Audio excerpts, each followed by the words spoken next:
पाले थे। तो कुत्ता पालने का इतिहास अपने समय अपने पूरे विश्व में बहुत पुराना है, करीब 10,000 साल पहले का। तब से जब से हमन का खेती पर निर्भर भइल जा, क्योंकि हम कहे से कि हमन का जब पहले जो जंगल में रहत रहल अपन पूर्वज सब, तो में शिकार करे खातिर हमन खातिर बहुत अच्छा साधन रहल कि हमार कुत्ता रहे और वो हमन खातिर शिकार करके जाए। तो एक इतिहास बहुत पहले का, और मुख्य रूप से हमन का कुत्ता यही खातिर पालल जा कि वो हमारे खातिर शिकार करके जाए। बाद में पीढ़ी बदलल, समय बदलल, और वो कुत्ता के पालन हमन खातिर कि घर का हमें रखवाली करे खातिर रखे लगन। धीरे धीरे और समय बदल, हमन का विकसित भइनी जा, सामाजिक रूप से हमन का सुदृढ़ भइनी जा। तो उनमें का भइल कि हमन के अब ओके खेले का साधन बना।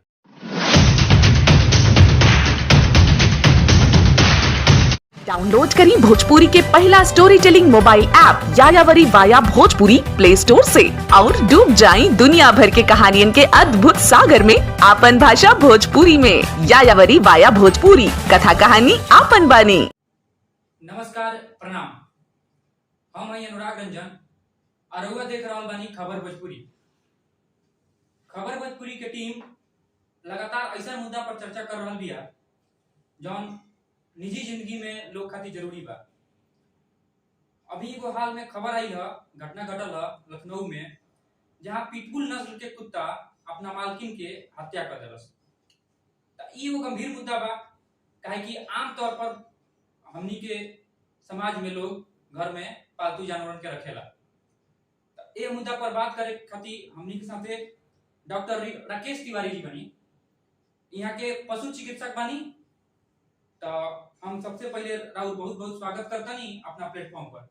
बहुत बहुत नमस्कार खबर भोजपुरी के सभी दर्शकों को, और आपका बहुत बहुत धन्यवाद कि आपने इस महत्वपूर्ण विषय के लिए हमें चुना और वार्ता करने के लिए समय निकाला। अब यह मुद्दा जो बहुत गंभीर टाइप के मुद्दा बा, काहे कि सब आदमी हमनी के आमतौर पर कोशिश करेला कि घर में एगो पालतू जानवर रखे, जौन हम सबसे बेसी आमतौर पर कुत्ता पालल पोसल जाला जी। तो हम जाने के चाहते हैं कि भारत में पालतू जानवर के लिए कोनो गाइडलाइन बा का? देखिए, जो भारत अपन देश बा, महत्वपूर्ण विषय ये बा कि आप कुत्ते के बारे में बात कर रहे हैं, लेकिन और भी जो चीज बा कि और जानवर के लेके जो गाइडलाइन पूछता नहीं आप, ओकरे बारे में तो गाइडलाइन बा। उसके ओकरे खातिर भारत सरकार की जो गाइडलाइन है कि कैसे पाला जाए, उसमें एनिमल क्रूएल्टी एक्ट 1960 का है जी, जिसमें सारी चीजें दी हुई हैं कि हमके केगा जानवर पाले की चाहिए, का ओके जगह रखे की चाहिए, कौने समय के ट्रांसपोर्ट करे चाहिए। ये सारा चीज में 1960 के जो एनिमल क्रूएल्टी एक्ट बा उनमें सब समाहित।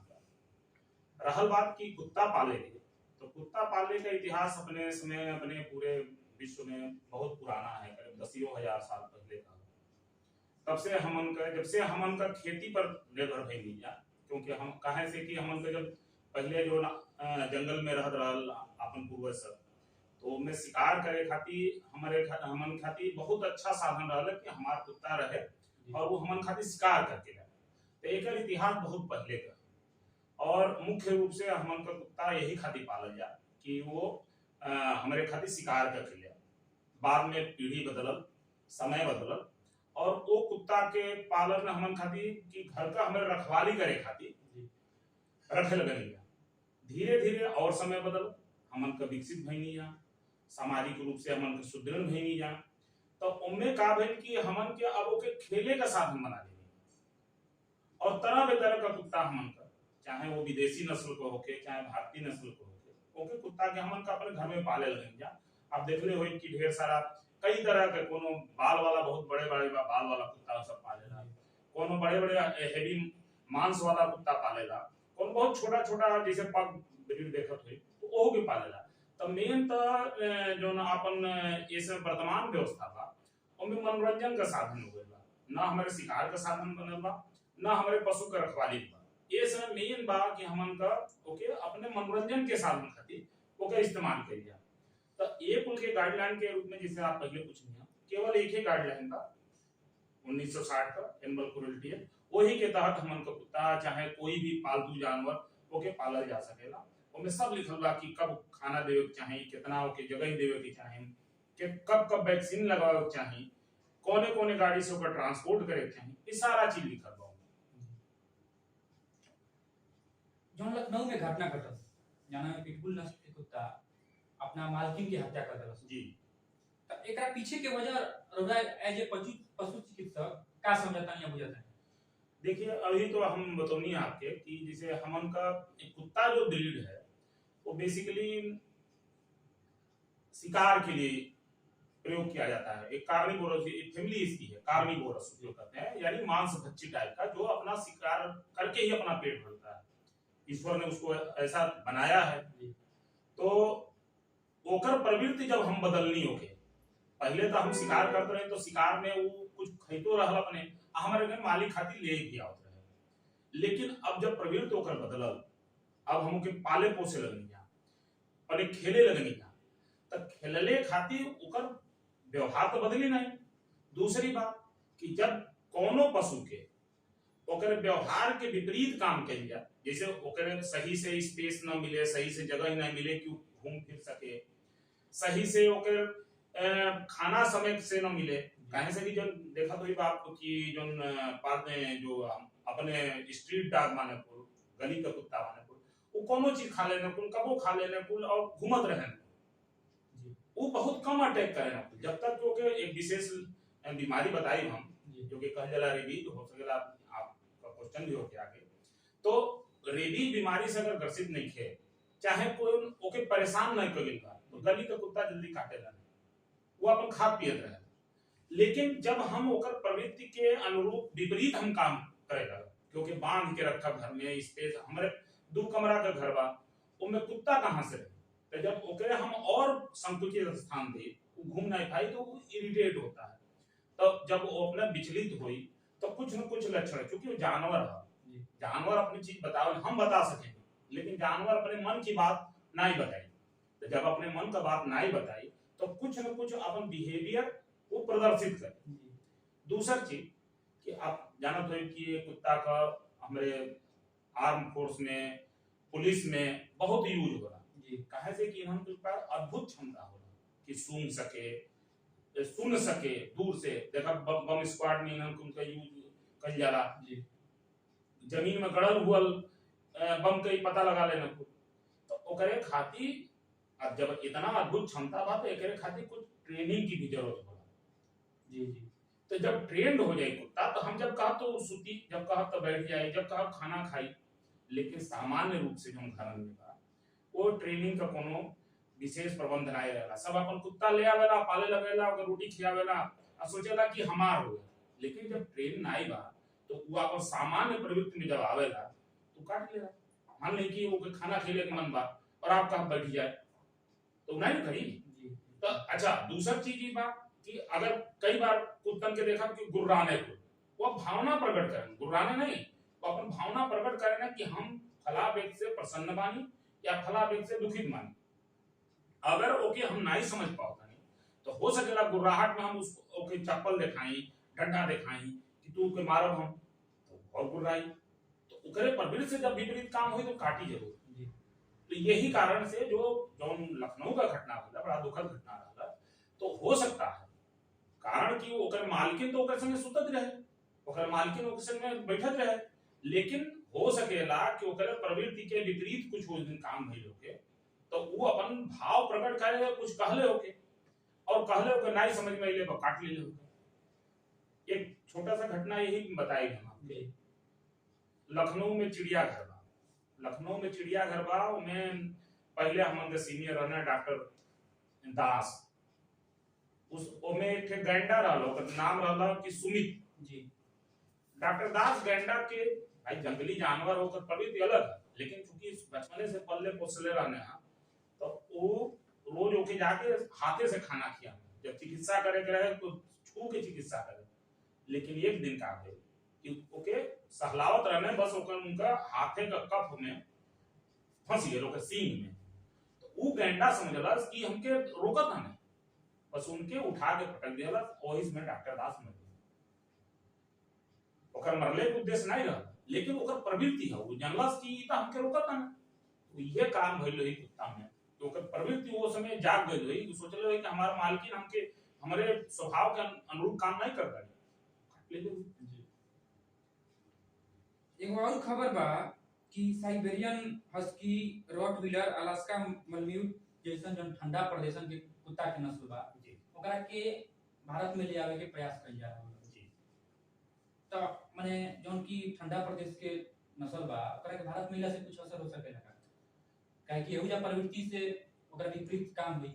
हाँ एकदम, जैसे ईश्वर बहुत दिमाग लगा के सबके सब जगह पैदा की में, जो जौन जौन ब्रीड यहाँ आप बताओ गए था, वो ऐसे प्रदेशन का हवे कि ओकर शारीरिक बनावट ही ऐसा है कि हम ठंड से बच सकें, हम गर्मी से बच सकें, हम ठंड वाले प्रदेश का भोजन कर सकें, हम गर्मी वाले प्रदेश का भोजन कर सकें। वो उसकी ओकर प्रवृत्ति ईश्वर बना दे रहे हैं।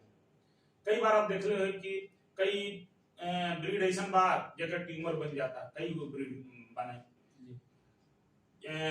कई ऐसा ब्रीड बने जगह स्किन वाली बीमारी बन जाला। तो हमार जो भारत वाले कंट्री है, देश का, उनमें अलग अलग स्थान पे अलग अलग वातावरण रहेगा। अपनी तराई गोरखपुर जैसन बा, लखनऊ बा, मेरठ बा, सब तराई वाला बेल्ट है। राजस्थान बा तराई वाला नहीं, गर्मी वाला बेल्ट है। और जब हमारा नैनीताल वाला बा, हिमाचल प्रदेश वाला, ठंडक वाला। तो ठंडक वाले प्रदेश में तो हमार बाल वाला जितना भी कुत्ता माने पालल जा सके ना, लेकिन वह बाल वाला कुत्ता अगर हम यहाँ ले आए तो कि हमके एसी देव पड़े, ठंडा देव पड़े, नहीं दे तो का हुई बेचैन हुई कुलम। तो इहो एक कारण हो सकेला कि बेचैनी में वो कुछ कर सके। दूसरा चीज कि जब ई वाला कुत्ता हमारे हार्ट एंड ह्यूमन क्लाइमेट नहीं है, गर्म में वो नहीं है, तो करे एक्जिमा, किलनी ऐसा बीमारियों के धलेला और धीरे धीरे वो कुछ दिन बाद देख ले कि खौरा टाइप का हो जाला, बाल गिर जाला, लाल लाल होकर शरीर हो जाला, अजीब सा लगेगा। तो वो सब बीमारी भी आवेला। तो हमें नहीं लगा था कि हालांकि भारत में कोनो बैन नहीं थे, एडवाइज कल जाता कि ऐसा खतरनाक ब्रीड के कुछ देशों में बैन भाई। लेकिन अच्छा सबसे बड़ी बात कि अपने देश का देसी कुत्ता कई एगो ब्रीड रामपुर हाउंड है, आप राजपालम ब्रीड बा जो हमार साउथ में पाला जाला, रामपुर हाउंड रामपुर का है। ये ऐसा ऐसा ब्रीड बा जो अपने यहाँ इहो को बहुत अच्छा कुत्ता है, लेकिन चूंकि सामान्य लोग के विदेश का चस्का बा, तो विदेशी जो कुत्ता आ जाला ओके ज्यादा चाव से पाले ना। जी अच्छा, आमतौर पर जब घर में पालतू जानवर पोसल पालल जाला, ओकरा खातिर कोनो माने हमनी के ध्यान ना रहेला, खाली लिया देनी, राख लेनी, संस्था से चल रहल बा, ओकरा के भोजन दिया रहल बा, और सब प्रकार से जो मनोरंजन के काम हो रहल बा, बाकी माने कोनो खास ख्याल ना रखल जाला। त रोडा एज ए डॉक्टर, पशु चिकित्सक का माने लोग के सुझाव देम कि के तरह पालतू जानवर के ख्याल रखे के चाहिए। देखिए पालतू जानवर के जितना भी पालतू जानवर हमन से मानसिक रूप से, व्यवहारिक रूप से बहुत अटैच रहना। आप देख रहे हो कि एक बिस्कुट दे बा तो वो आपके पीछे दुम हिलाए, तो दुम ऐसे हिलाए कि ओके भोजन मिली।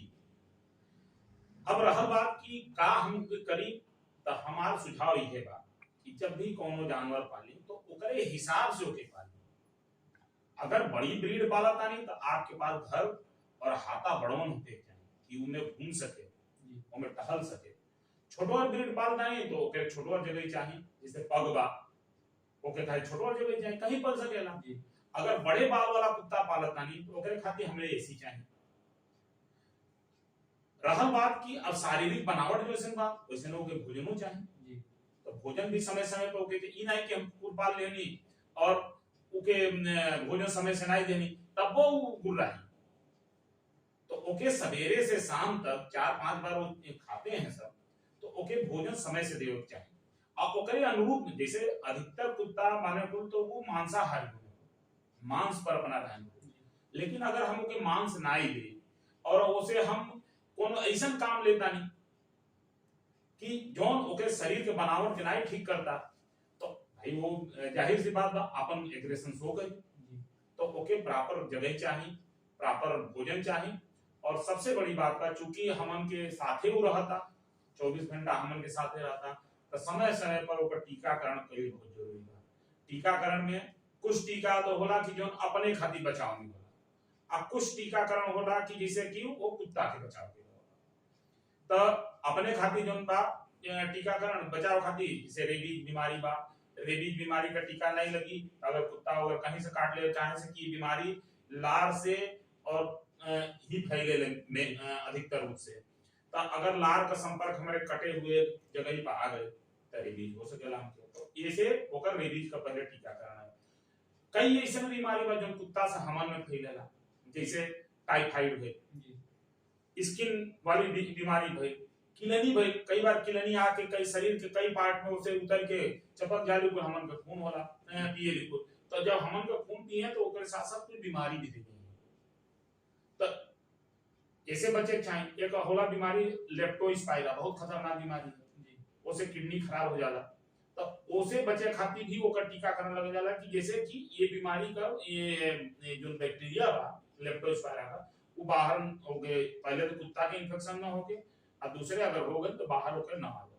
तो चूंकि हमन का रहत अनजान, तो ये बीमारी से बचे खातिर और कुत्ता के अपने बीमारी से बचे खातिर भी टीका लगवा बहुत जरूरी है। माने कहल जा सकेला कि अगर एगो पशु चिकित्सक के निगरानी में ओकर गाइडलाइन के फॉलो कइले जो निर्देश देता, तो पालतू जानवरन के घर में आराम से रखल जा सकता आ खास तौर पर कोनो विशेष दिक्कत ना लगी। अब हमार सवाल बा कि भारत के संविधान जौन बा अनुच्छेद 51A में वर्णन कइले बा कि हर जीवित प्राणी के प्रति भारत के हर नागरिक के सहानुभूति रखे के कर्तव्य बा। अब सवाल बा कि आम तौर पर जौन जानवर पालतू बा वो हिंसक प्रवृत्ति के नाश तो करेला, ना देखावेला, लेकिन अगर कुछ जानवर ऐसा करत आते तो आदमी सहानुभूति रखे के साथ साथ का करो कि ओकर हिंसक प्रवृत्ति जौन बा तो कंट्रोल में आए। देखिए जानवर तभी अटैक करी क्यों कोनो प्राणी पे जब ओके दो चीज रहे, या तो वो चीज ओकर भोजन हो तब अटैक करी। जैसे छोटे जानवर पर आप देख ले हो कि बिल्ली चूहा पर अटैक कर जाती है, तो ओकर वो भोजन है तब अटैक करी। बाकी दूसरे जानवर पे चाहे आदमी पर तब अटैक करेगा जब ओके खतरा महसूस होगा। जब खतरा महसूस हुई, ओके ये महसूस हुई कि ये व्यक्ति आवता और ये हमारे पर अटैक करी, तबे वो दूसरे अटैक करेगा। आप देख रहे हो कि पहले वो कोनो कुत्ता बा अगर किसके वो घर पे जाएगा तो पहले गुर्रा के वो महसूस करेगा, आपको देखेगा, गुर्राएगा। जब गुर्रा ले और देख ले और जान ले कि अब इनसे खतरा नहीं है, तो फिर आपको आकर चारों तरफ घूमेगा और चाटेगा। जब इतना क ले तब आपसे वो फेमिलियर हो जाए, तब आपके नहीं काटे। तो जानवर के प्रति अगर हम सहानुभूति रखता नहीं, कई बार देख ले कि आप जानवर के जो हमारे गली का कुत्ता बने को लोग कटहा बना दे, ऐसे कटा बना दे। एक तो पहले ओके खाना मिलत नहीं है, दूसरे जब जैसे कुत्ता देखी सबे तब ढेरा उठा के ओके मारे जाए, तो ओकर प्रवृत्ति है, ओकर एक तो हिंसक प्रवृत्ति वाला जीव है, दूसरे वो जान गई बा कि हमसे इनसे दिक्कत बा। तो ऐसा कुत्ता जब बार बार में ये व्यवहार भी कई जाए उसे, तो बार बार में फिर बाद में वो कटही लगी। तो वह हाल घर में पाले वाला जानवर का बा कि अगर हम उसे सही व्यवहार करते हैं तो आपको आपके नहीं काटी, लेकिन जब वो जान जाए, दो चार जानी अगर ऐसे कर दिए कि मान लीजिए कि दरवाजे पहने और जूता निकाल के फिर मरने हो गए, 4-5 बार हो गई, तो अगर आप सही माने में जूता निकालता नहीं झुक के तो आप काट ऐसे क्यों जान गई कि अभी ऐसे हमके खतरा बा। एक बड़ा साइंटिफिक एग्जांपल बा, एक लॉर्ड पावल रहना, पावल इफेक्ट भी कहे जाला।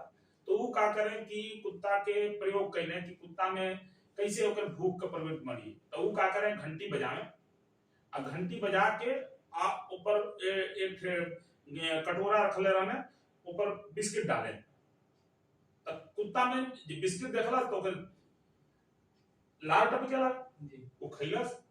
वो एक्सपेरिमेंट वो कई बार कई, तो बाद में देखने कि वो घंटी जैसे बजे तो तैसे कुत्ता के लात टपके लगा, काहे से कि ओकर पर ध्यान गेल कि अब घंटी बजी त हमके खाना मिली।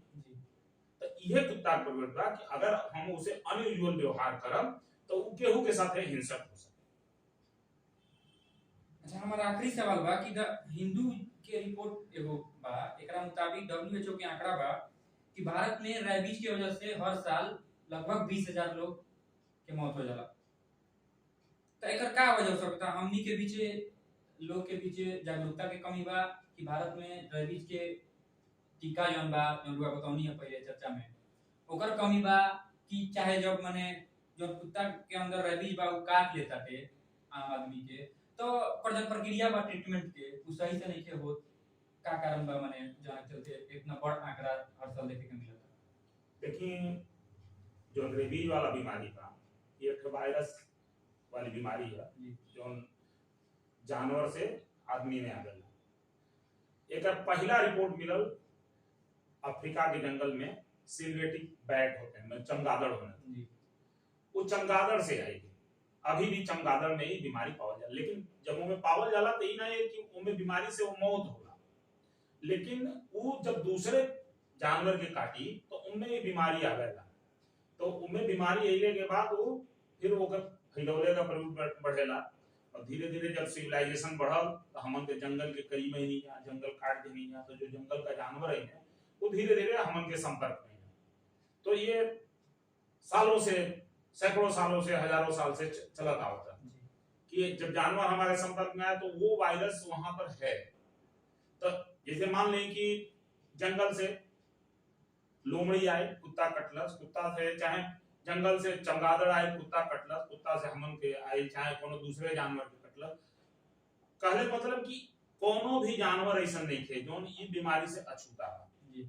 हर एक जानवर में ये बीमारी पावल जाता। अब ये बात की कैसे बचल जा, जागरूकता का अभाव तो बा, जागरूकता का अभाव बा कि एक तो सरकार के पास ऐसा व्यवस्था होके चाहे कि एकर प्री बाइट वैक्सीनेशन होके चाहे, हमन के होला क्योंकि जे वेटनरी से रहेला ओके प्री बाइट वैक्सीनेशन होता। कुत्तन में करावल जाला कि जे कुत्ता पल्ले बा ओके करावल जाला प्री बाइट वैक्सीनेशन। जब काट लेला तो पोस्ट बाइट वैक्सीनेशन करावल जाला। पोस्ट बाइट वैक्सीनेशन 4-5 के बाद अलग अलग अंतराल पे ओके करावल जाला। लेकिन अब हम कई जानकारी का भाव बा, गांव में भी देखल हुई कि ओके मिर्चा बांध दिहल जाला, कुआं छकावल जाला, झरवावल जाला, ऐसे ही वायरस बीमारी जाई ना। एकरे खातिर टीकाकरण ही एकमात्र साधन बा और टीकाकरण करके ये बीमारी से पशुओं से जानवर में आदमियों में अइले से बचावल जा सकेला और आदमी का जो मृत्यु बा ओके कम करी जा सकेला। लेकिन एके सतत टीकाकरण दोनों में होके चाहिए। एक हमारा जो स्ट्रीट डॉग बाने को होला, SPCA नाम का एक संस्था बा, वो करावेला, NGO है तो वो करावेला। हमारा विभाग भी जो हमारा CRC बा, हमारे कैनाइन रिलीज कंट्रोल यूनिट, उसके द्वारा भी होता है। और हम के भी अभियान के तहत कई बार टीका आता है कि जानवरों में लगाया जाए तो हम लोग लगाते हैं। तो एक सतत मनो एक चलत रह जाए कि जिससे कि ये जब टीकाकरण हो तो वायरस का शेडिंग क्षमता, वायरस गिरले की क्षमता लाभ से कम हो जाए और धीरे धीरे बीमारी खत्म हुई। लेकिन अभी बहुत लंबा सफर तय करेगा हम के कारण के भी जागरूकता का बहुत अभाव। बातचीत के आखिर में होगा जे भी पालतू जानवर के पोसे के चाहत रखत है ओकरा के अपना माने एक्सपीरियंस अनुभव के आधार पर का सुझाव है? देखिए, जोन भी लोग जानवर पालता, खासकर और जानवर तो पलते बा, हम एक पेट की बात करतानी, हम पेट पालत आना, चाहे कुत्ता हो के चाहे बिल्ली पालत एक पल्ले में साफ सफाई के ज्यादा ध्यान रखें।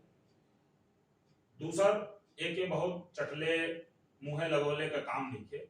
तीसरे कि एक रेगुलर जो समय समय पर टीकाकरण होला, जिनमें बीमारी से बचे के 7-8 बीमारी होला, वो 7-8 बीमारी का भी टीका आता है। 7-in-1 करके आता है, पहले 5-in-1 आता था, अब 9-in-1 भी आ रहा है। तो ये टीका लगवाओ की चाहिए और रेबीज का टीका तो जरूर लगवाओ चाहिए। कारण कि अच्छा दूसरा एक मल मूत्र जो गिरता उनमें हम बतौनी है बीमारी बतौनी है कि टाइफाइड वाला, चाहे लेप्टोस्पाइरा वाला, ये खतरनाक बीमारी है कोई, तो एक मल मूत्र का सही सफाई करे के चाहे। और दूसर एक एलर्जी भी होला ऐसे, आप देखा होगा अस्थमेटिक पेशेंट ऐसे ज्यादा बढ़े ना, कारण कि जो लोग के बाल टूटेला वो नाक की नली में जाला और सांस की नली में जाइले के बाद वो एलर्जी कंडीशन होला और ओके कारण अस्थमा ज्यादा फैले।